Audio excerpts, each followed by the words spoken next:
Келесі қадам бізде жеке-жеке растрды класстарға бөлгеннен кейін әр растрдың көлемін есептеуімізге мүмкіндік туады. Яғни бізде ең алғаш әр растрдың ауданын есептеу.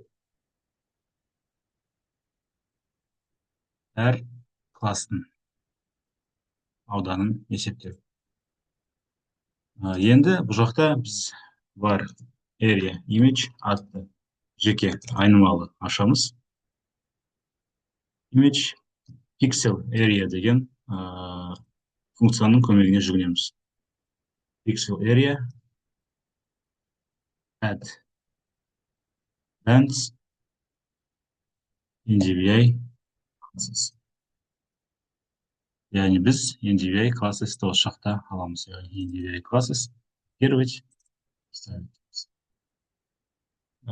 Келесі бар areas аудандар area image Ctrl-C, Ctrl-V reduce region домалақ жақша фигурная скобка. Осы жаққа біз сәйкесінше жазамыз. Reducer бізде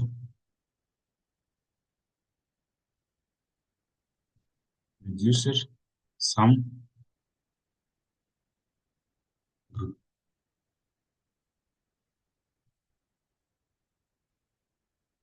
Sum group.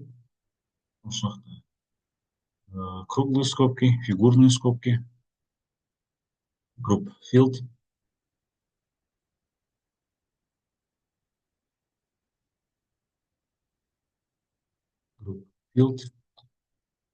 Group name.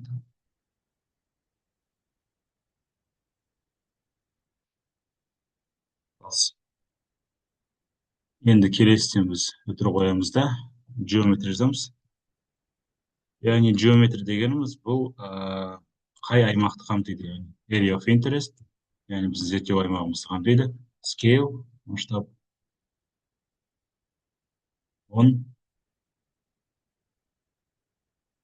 Scale.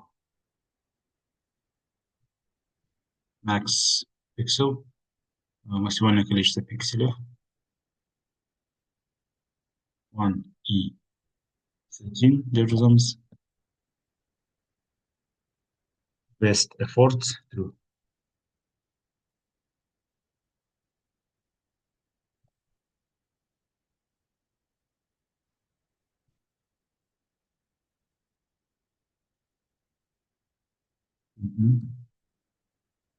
Енді осыны анықталған аудандарды біз принттің көмегімен шығарып көрейік. Яғни NDVI class areas.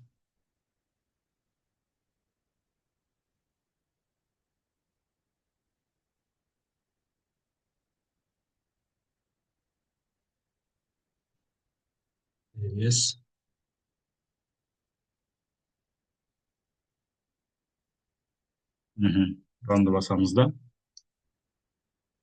Яғни бір жақта біз қателік жібердік. Area image, reduce region. Reducer,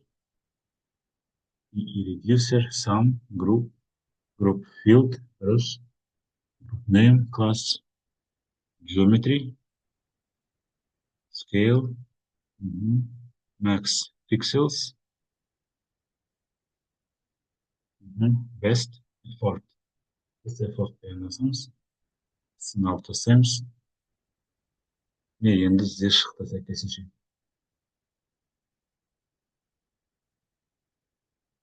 NDVI class areas, яғни бізде бұл есептеп жатыр қазір, компьютинг болып жатыр. Яғни осы нәтижесінде бізде анықталатын аудандар шығады.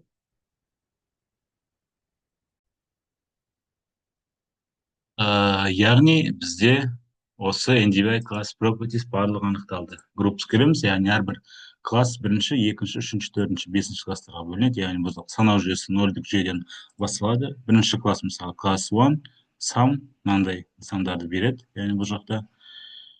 Яғни бұл бізге әр классын аудандарын анықтап бергендігі туралы ақпаратпен бөліседі. яғни ең үлкен класс көріп отырғандарыңыздай ол 5-ші классқа сәйкес екендігі анықталады.